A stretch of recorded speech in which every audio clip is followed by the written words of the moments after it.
Hey, I'm Summer. And I'm Mike. And we got married. With children. We're married 2 years now. Blended for 11. Like a margarita. Yeah, baby, like a margarita. And you're listening to the Everything Always podcast. Want to tell them why we do this? We do this because blending families isn't easy. There's step-parenting, co-parenting, his ex, Her ex. schedules, sibling rivalry, Money issues. custody issues. Dating and relationship issues. It's a whole lot of stuff. Blended with a whole lot of good stuff. And we're here to talk about all of it because we've done most of it. We might not be experts, but we've learned a lot. And we're still learning, and we want to share that with you. Thanks for joining. Now let's go. If I could go back in time 13 years ago when I was going through my divorce, I so wish that I had my guest today by my side. I wish that I had her community and her coaching. But you know what? She was going through her own journey, which is what led her to what she's doing today. Today's guest is Jennifer Joy Butler, and she is a love and empowerment coach who helps women who are going through divorce, breakups, to really love themselves and embrace their freedom and take radical responsibility so that they can create the life they deserve. Radical responsibility. That's what we're talking about a lot on today's episode. Jennifer is amazing. She's so incredible. I'm so oh my gosh, any of you who are either going through a divorce, contemplating whether you should go through with a breakup or divorce, you have to hear this. You might even be someone who is years into your divorce and you're like, dang, I'm carrying some baggage here. I might be bringing this into my future relationships, my current relationship, my relationship with my kids, my passions. I'm still struggling with who I want to be, what I want to do with my life. You might be in that place. And Jennifer is going to totally shift the way you're thinking about things and also really, really inspire you. I'm so grateful that she came on today. We're having girl-to-girl talk about what we've both gone through, kind of getting real honest and real, no holding back, being transparent about the stuff that we've felt, the negative self-talk, all the things that happen when you're going through a divorce, because it's not pretty as much as you want to say, I'm going to do this the very mature, calm, pretty way. It doesn't really seem to happen that way. So listen up, listen to the advice she gives. Hopefully you'll have some aha moments and enjoy. Hi, Jennifer. Welcome to our podcast. Hi. Thanks so much for having me. I'm so looking forward to this. I think it's a topic that we've really gone into too much in depth, especially focusing on women and where they're at in terms of, there's a lot of people that are considering, a lot of people that follow and listen who haven't actually gone through with getting a divorce yet, but they're seeing challenges that their friends have had in terms of life after divorce. And so they're questioning it. So I would love to dive into that today.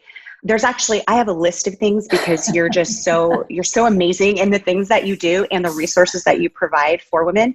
So before we get into all of that and I pick your brain, can you tell us a little bit about yourself and your personal experience with divorce and the work that you do today? Yeah, absolutely. So, gosh, I always am like, where should I start? Right. Because I believe, it's like, I believe that, kind of everything on our journey, like even the worst of challenges all have a purpose or align with our purpose. Right. And so when I was little, for as long as I can remember, I have wanted to change the world, I just couldn't understand why anyone would hate, why didn't we all just love each other? And why couldn't we just lead with love? And it seemed so idealistic at the time. And as I got older, I really started to believe wow, that really is idealistic. That's not a possibility. And so, I went on through life, got married and lived my life and realized probably about earlier than 10 years into my marriage, but at 10 years into my marriage is when I kind of looked in the mirror and I was like, I don't even know the person staring back at me anymore. And the little pieces that I do recognize I don't even like, like I just felt like this empty shell of a human being. And I realized that I had gotten so far from the person that I was born to be, that I was born as. And so, I went through a really, really toxic and high conflict divorce, unfortunately, with somebody who is severely personality disordered. And it challenged me to the bone. It literally put everything in my face that I needed to outgrow all my fears, all my insecurities, all my limiting beliefs. Like I always say, he's the gift that keeps on giving, because he's still giving. Even 10 years later, there's still stuff coming at me, but I always try to stay in this perspective, like, okay, there's a lesson here, there's a lesson here, there's a lesson here. And so through that and, my education and, I have a master's in social work and just all these coaching degrees, like I've always wanted to be in service. So bringing that all together, I have decided and gotten really passionate about working with women who are feeling really disempowered by divorce or separation or an unhappy relationship or whatever that is, because I know for a fact that, because I've been through it and because I've journeyed through it, that no matter how big or hard or awful the challenges in front of you, however conflictual or toxic or whatever is happening in front of you, you can relate to it in a way that empowers yourself and actually expands your heart and allows you to embrace your life and love more, which 10 years ago, I would have been like, no way, that's not possible. Right. But now I know it to be true. And I'm so passionate about teaching women how to do that. Oh my gosh. I love that so much. And there's so many, things about the things that you were feeling, because I think so many women relate to that. And that feeling of here I am right now, and I've totally lost who I am. Mm-hmm. And for some women, that comes with, I remember in my experience, it comes with resentment. There's feelings of feeling rejected. There's feelings of, am I lovable enough? Is this just the way it is for my life now? Not even, it's like you're so wrapped up in those negative, icky feelings that you do totally forget who you are, what your passions are. And I think that some women I know for a fact that some of our listeners are there now still within their relationship, and those that have just divorced, mm-hmm. having those feelings, and some of them even years after their divorce. And so I love we can speak to that of how do you get past that? How do you, is there, I guess the question is there a more graceful, hopeful way to get through it without it feeling so crippling and daunting? Yes, there is. And I didn't do it. I went the crippling and daunting way. I was totally, I was one of those people who, a few years, probably 2 years later was still what the heck? Why do I feel worse? Why do I still feel almost like I hate myself? And I was doing all the things, right? I was, doing healing methods, going to therapy. I tried not dating. I tried dating. I tried all the things, right? Everything everyone tells you to do. And I wasn't getting anywhere. And then I realized exactly why. And that's when my journey into this work started, because I realized that I was not standing in what I call this radical responsibility for my life and for everything I had created, including a relationship with somebody who was very toxic and didn't treat me well. Right. And I had been in such a place of everything having happened to me because, look, the truth of the matter was I had experienced some bad stuff, but so have a lot of people, right? And the only way that we can take our power back and actually be the source of our own healing is if we stand in this place of, okay, well, I need to get real about how I created this. Not how I was the victim of it or how I allowed it, but how I created it. And when I shifted into that perspective, everything opened up for me, because then all of a sudden, I was taking a really honest look at myself. I was loving the parts of me that I had been so embarrassed of or so like just kind of wanted to shun away, I started embracing those and being able to forgive myself and love myself and set myself free, which then, you know, talking about the resentment and all that stuff, I think that's where the resentments are able to be healed. I truly believe that when you feel resentful towards somebody else, it's actually a reflection of something you need to forgive in yourself. And so that is so powerful. Yeah. So powerful. And I think that's the way to do it in a less tortured way, is to be willing to say, okay, like, this is going to be painful. This is not going to be easy because I am going to take a really raw and honest look at myself. But when you're willing to do that, and I always say it's like grieving while being held in consciousness and being held in possibility.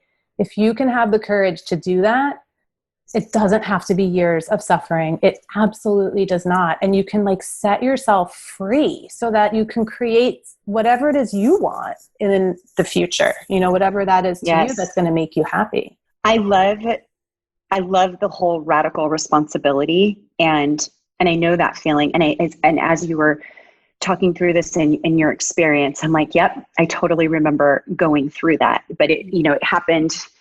It just sort of had to happen. And I think maybe somebody had said something that just switched my perspective on everything. And it, like you said, with that resentment, it's so, you want to blame something else, but the moment that you take responsibility is so empowering. But you think before that, well, it wasn't my fault. It wasn't my fault. You know, I'm a victim here. But the thing of it is that we make all of the choices in our life. And you think, if I have to take responsibility, then I'm just going to feel even worse about myself. But you don't. It's amazing. Exactly. I'd love for you to like talk more about taking radical responsibility and like what that looks like, especially for the person who's like stuck in that victim mode. Yeah. I mean, I just, as you were speaking, I was just kind of like feeling in my body just back to 10 years ago when I came home and there was a letter stuck to my mirror that basically said our marriage was over. And wow. Yeah. And there's a lot of story before that, obviously, right? But I remember that. And because it was done that way, for so long I sat in, how could he just abandon me? How could he just abandon our family? How could he just do that?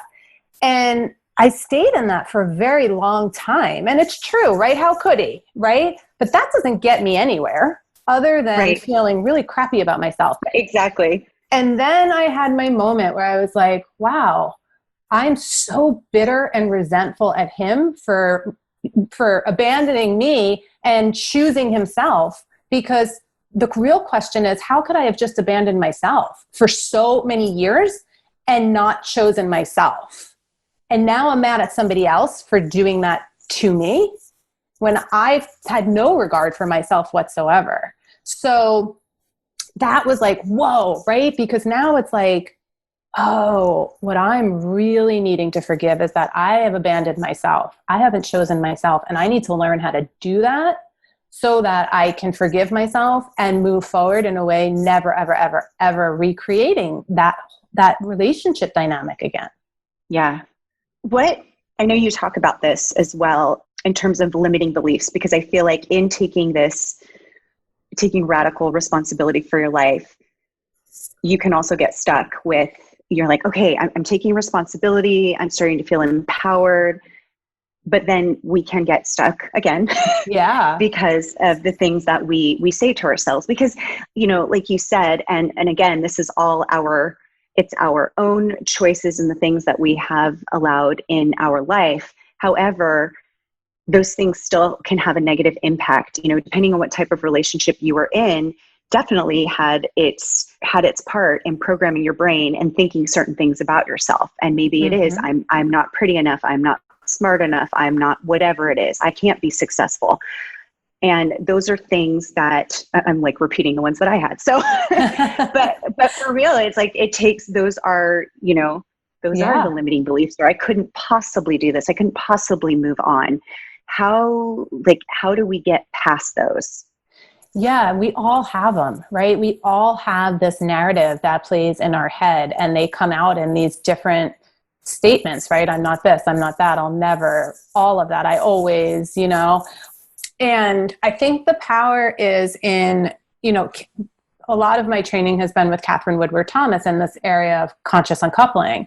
And one of the main things that I absolutely love about what she teaches, I mean, I love everything about her, but one of the most powerful things is really, she has brilliantly sort of kind of whittled down all of those many sort of statements that we say to ourselves.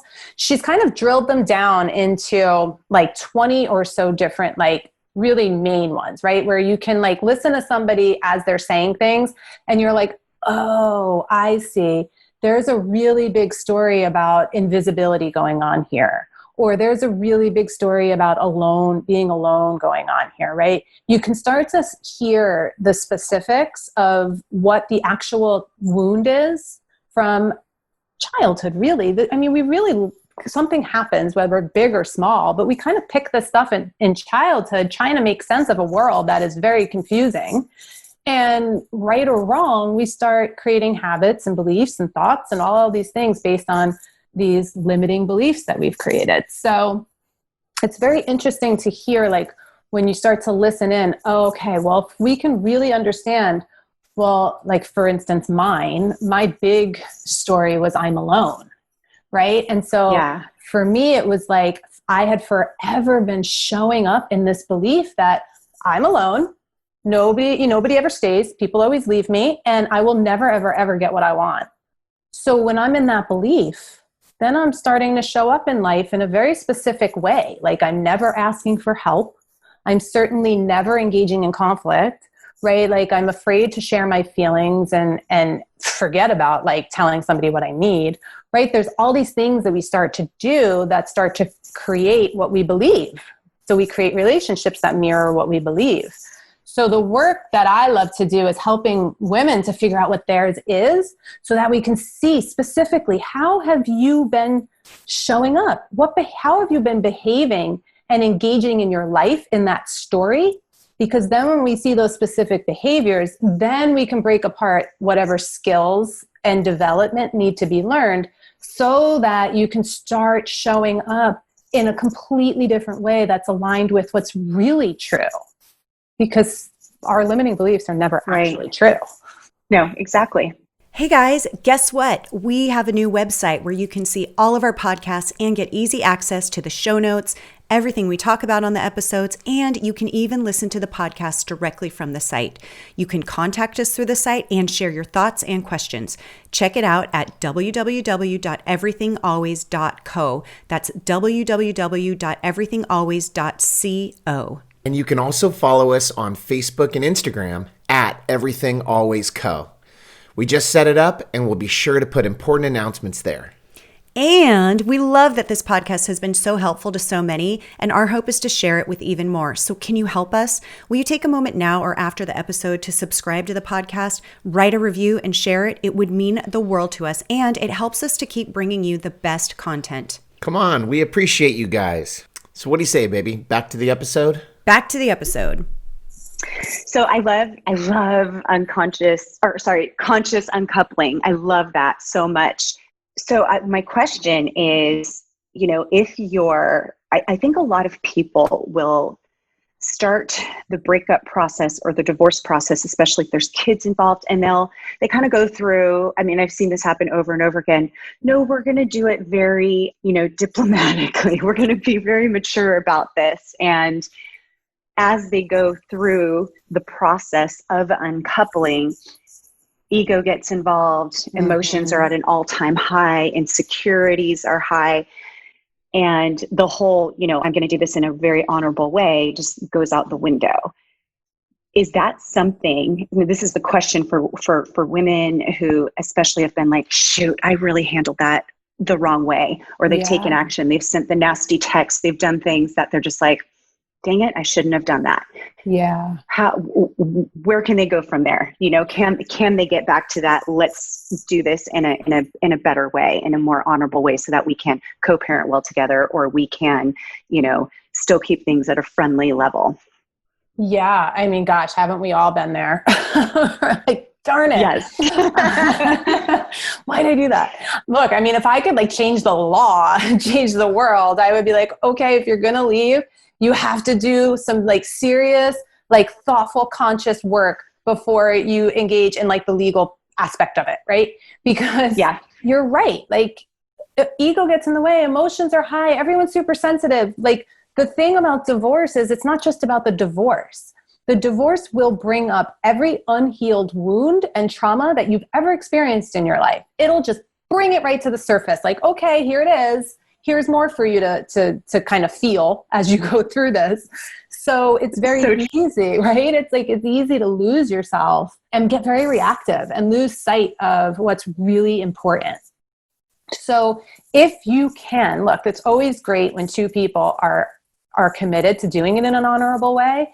And if those two people can say, okay, this is the decision that we're making. We're going to take 3 months or whatever it is to do some really focused work so that we can do this especially if you have kids, in the most honorable and loving way that we can. That's always the best case scenario, right? But I don't think that's the norm. So, most of the times it's one person taking the high road. Right? It's one person who has to really focus on their level of consciousness and like be really devoted to being in their highest self so that it doesn't get out of control. And if you have kids, your kids have to be the why. Every time you're like, why do I always have to be the one? Right? Like I remember, why do I have to be the one who is loving? Why do I have to be the one who always like, smooths things over and makes, it's like, if your child, right? It's like, if your why and your intention is to make your child's life as happy and peaceful as it possibly can be, and really, really, really using that as the barometer for how you're acting, then you're committed to learning how to tend to yourself, how to take care of your own reactivity, how to calm yourself down, and how to really be in a place where you're being supported so that you can show up in this really high level conscious place throughout the process. Yeah, completely.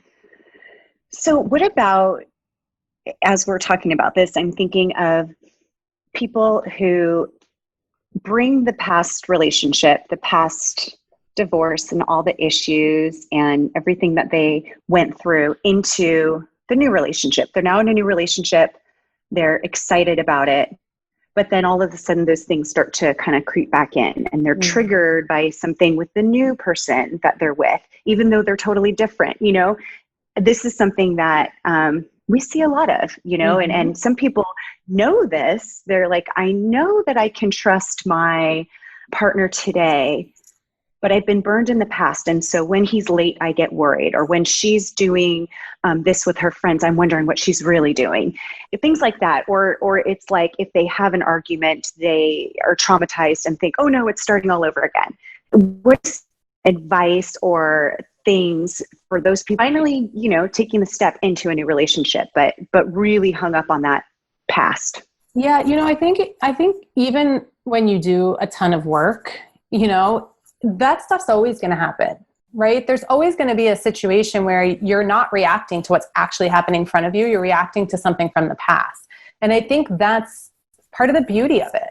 That's part of kind of the journey of personal growth and just constantly expanding and constantly being willing to grow and be more and discover more. So, in my opinion, kind of like the icing, what is it, like the cherry on top or whatever of coaching and learning this stuff is learning how to be in choice in every moment in your life, right? And being able to be present and choose how you're going to show up.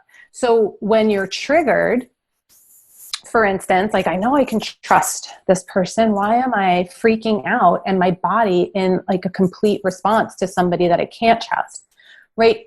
When you're in choice and you have these tools and you've done this work, then you have the opportunity to say, okay, I need a moment to go inward, right? I need a moment of self-partnering because I need to take some time to understand exactly what I'm feeling, exactly what I need in this moment, exactly what assumptions I'm making, and see what work I need to do in this so that I can contain myself and do that. And then if there's something to be addressed, which there might be, right? There might be some inappropriate thing like that, or something that just doesn't feel good. Then you're in a place where you can say, hey, I felt this way. I need this. How does that feel for you? Or, you can come to it in a generative way where you can have an exchange of feelings and needs and desires with a partner who hopefully is in receipt of that and at that same level as you. And then any issues become these opportunities for you to grow together as a couple, right? Like conflict, if it's kind of dealt with appropriately, actually brings you closer when you work together like that. Well, I've experienced this. My husband and I have experienced this in our own relationship. But what I love in what you're saying is that sometimes I think people could listen to our interview here and think, okay, so I'm going to do this work, and then I just can't mess up after that. Then I just have to make sure that I'm constantly approaching things the right way. I'm not going to have any more limiting beliefs. I'm always going to respond creatively and not react. I'm always going, and it's almost like this pressure. No. And what I love that what you said is that it's a forever process. There will be times where, at the end of every day, I think that we can all say, I really love how I handled this. If I could do something differently, here's what it would be. And there's probably always something we could do differently.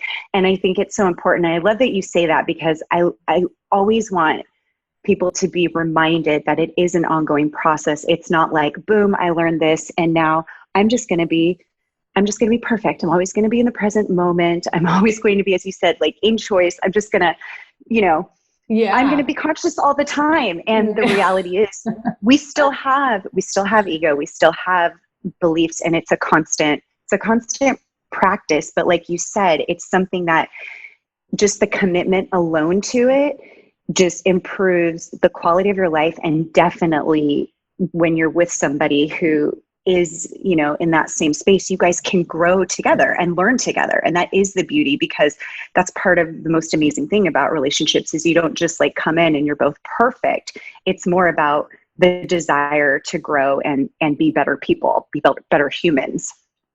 Yeah, no, I absolutely agree. And I think that if you can fall in love with being messy, right? And fall in love with, right? I love that. Fall in love with the fact that you're not going to be perfect. And actually, because you're now awake and self-aware, you're probably going to realize you're even less perfect than you ever even thought you were. And so if you can like fall in love with that and be okay with it, there's something so beautiful about, wow, I really messed up there. And I'm so sorry. And this is how I'm going to do better.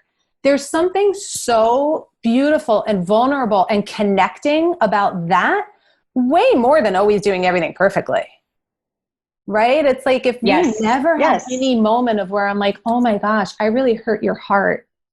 I would, I am so sorry that I did that to you. And these are the steps I'm going to take so that I never hurt your heart that way again. Yeah. That brings you so much closer than, making sure that you never actually do anything wrong or get it perfect, because then you're not actually living. You're not actually like fully immersed in just giving yourself over to life. Right. Exactly. I love that. Yeah. Oh my gosh. There's so many amazing things that you have hit on. And I think people will listen to this, women will listen to this, and just like, it'll hit them. Cause I think anyone who has gone through a breakup, divorce, especially, when you've got kids involved, you've experienced all of these emotions. But some women still don't have that support or that community, and you actually offer this. Can you talk about the community that you have and how, the resources that you have to help women that are at these different stages? Yeah, absolutely. It's so true. I think that it's the thing that I hear all the time from pretty much every woman I come into contact who's gone through a divorce or breakup is, I don't understand. I feel so alone. I have friends, I have family, I have support, but I still feel so alone.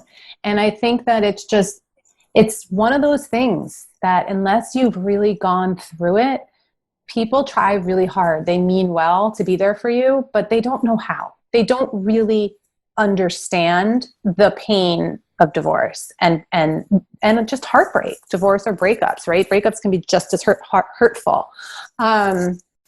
So I have brought together, what I believe is everything that anyone, like a woman, could need when going through this, which is community, mentorship, accountability, support, and coaching into a community called Thrive After Divorce. And I'm like, it's like a dream to have created it and to finally have it out there. But yeah, it's one of those places where what I say is you can consciously be in whatever stage of grief you're in. You can be held in safety and support while always being reminded of the possibilities that lay in the opportunities of being where you're at. Yeah. So that's the Thrive community. And I just opened registration for that. And that registration will be open until this Sunday, actually. And then it'll close. And then I'm going to kind of assess, because this is the first time, and then figure out and then reopen. So that is always there for everybody. Oh my gosh. Yeah. It's so exciting. Where can people learn more about coaching, about the community, and everything about you? Yeah. Best place is my website. It's JENNJoyCoaching.com. And everything is on there. You can learn about me. You can learn about the one-on-one coaching services I offer. I also offer a free clarity session. So, if you have any pull toward just kind of exploring and just kind of digging into yourself, schedule that call. It's a super powerful session. But yeah, everything's there. And Instagram as well at Jen Joy Coaching. Oh my gosh, so awesome. We'll make sure that we have links to all of this in our show notes for sure. You have so much, there's so much. You guys have to go visit her site, because honestly, it's beautiful. It's also, you just have so many resources and freebies and things for people to take advantage. And I so appreciate the work that you do. I wish I would have known you 15, or let's see, how long ago? 13 years ago? I wish I would have known you, but I'm so glad to know you today. And I so appreciate all of the wisdom and genius that you shared with our listeners today. Thank you so much. Thanks for having me. And I always say the same thing. I wish I knew this stuff 10 years ago too, but I'm just happy I know it now and I can share it. So exactly. Thank you, Jennifer. Thank you. Thank you so much for listening to our podcast. Our goal is to bring you all kinds of value that will help you navigate these challenging waters of blending a family. Reach out to us if there's something specific you want to hear. And don't forget to rate, and subscribe to the podcast. And if you really like it, share with someone you love. Ooh, and be bold enough to share it with someone you don't.